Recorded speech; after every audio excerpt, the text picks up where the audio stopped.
Welcome back. I'm here to show you how to change the rear brake pads on a 2011 Dodge Grand Caravan. As you can see, I already have the tire off. Here you have the brake assembly. And if you see here, right here is your caliper. The pads are here. This is your rotor. Back here is the emergency brake line, and basically all you have to do is remove this bolt, and another one down under here, this bolt. The two larger bolts, which is this one and the one underneath, they are 18 millimeter. This one here is a 13 millimeter bolt. Move the two bolts. That's the 19 millimeter upper and lower. I'm sorry, 18 millimeter. And right here, I've used my 13 millimeter wrench to get that loose. Now, this caliper, with a little effort, is going to pull off of this rotor. This rotor probably needs to be replaced. It's got a little bit of ridge on there. It's going to make it a little bit hard to pull the rotor off, but with a little work it'll come off. What I'm going to do is to remove the cap off the brake fluid, and that way when you push the caliper piston back in, it will be able to the fluid easily go back into the cylinder. Now on these rear calipers, the piston won't just push in. The piston is right here. That won't just push in. On the rear calipers, that piston has to be screwed in. So normally you would just push it in to release the brake pads, but on this you can't. So you're gonna it'll push in a little bit, which I did. I pushed it in some, but that's about all you're going to get until you unscrew it. And you can't unscrew it till you get the pads off. So what I do is just wedge under here and kind of work it off here and then underneath. And you just kind of wedge it off. Because of this little ridge on the rotor, it makes it a little bit harder to get those pads off. But they'll come off eventually. So I've worked this off little by little. I've wedged it off, and it's pretty much off. You just work it back and forth. The larger screwdriver you use, the easier it is. Put the caliper off now, and what I've done is I've taken a hanger, and there's a little hook there you can hook your hanger to, and I'm going to hook it onto the caliper to hold it up while I take the pads off. But I got to set the camera down to do that. So here you can see. That way it'll still hold it up and take any tension off the emergency brake line while we get these pads off.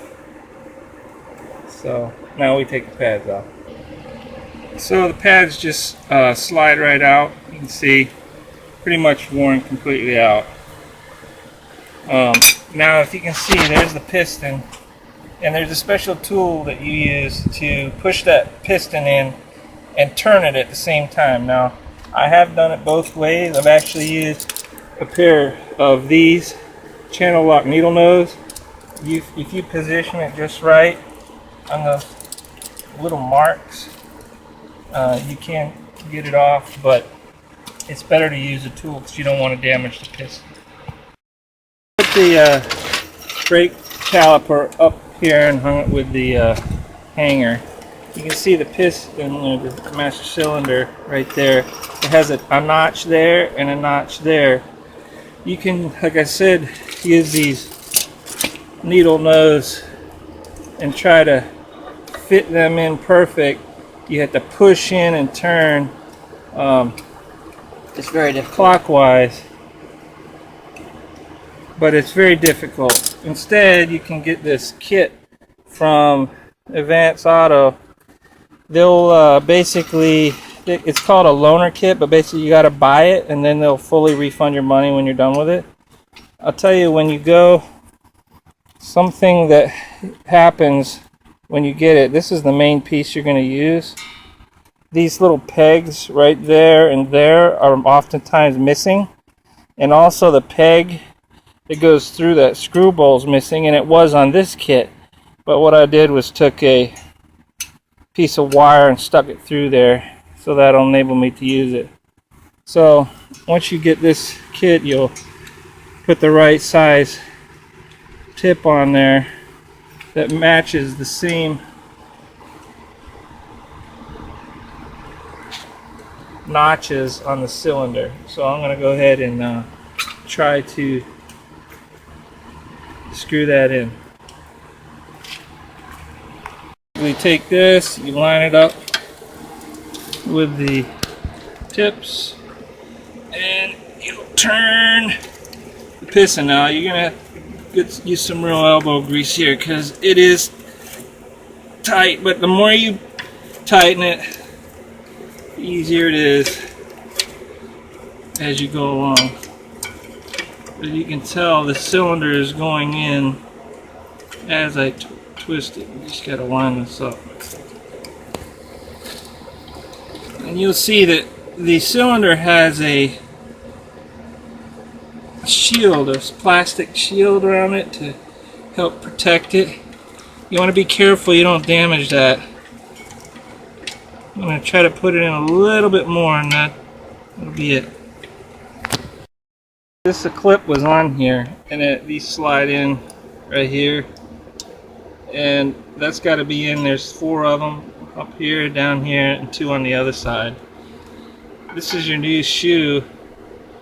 The one pad that goes on against the master cylinder has this little clip on it. One thing you should do, there's this disc lubricant. You should put a little bit of that on. You can get this at Advanced Auto also. Basically put a little bit on there and smear it on. Probably should use gloves. What this does is keep your brakes from squealing or squeaking when you depress them. So I'm making sure this clip is in, and I'm sliding the new pad in to the slot.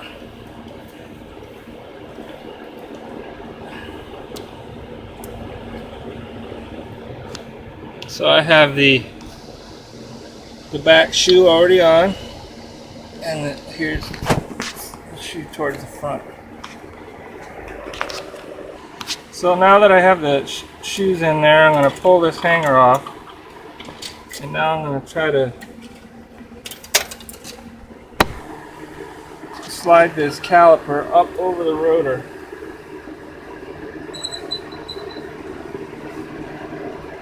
And slide the rotor in between the shoes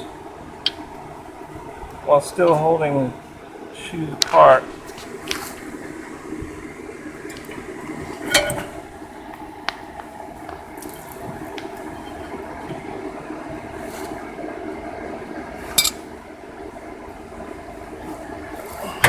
There. So you can see it slide nicely over the rotor.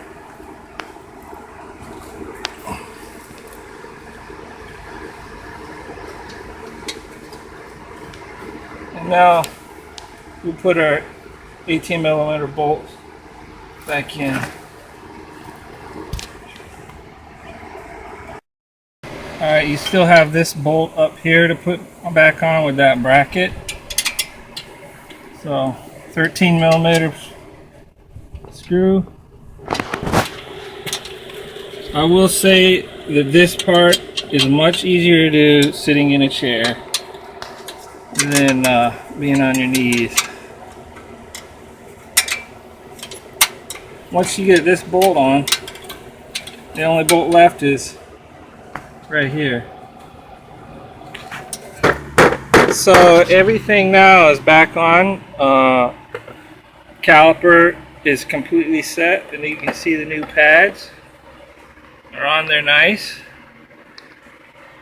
Again, this bolt was the last bolt I put on. The reason why you want to put this on last is keep this bracket loose so that you can get to that bolt and put it back on. It's hard to get this bolt in and out with this line. That line is centered right over the bolt head, so it's hard.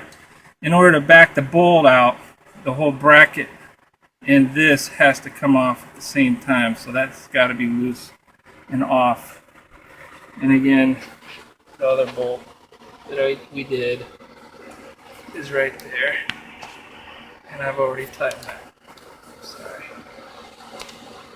that bolt right there. So that's it.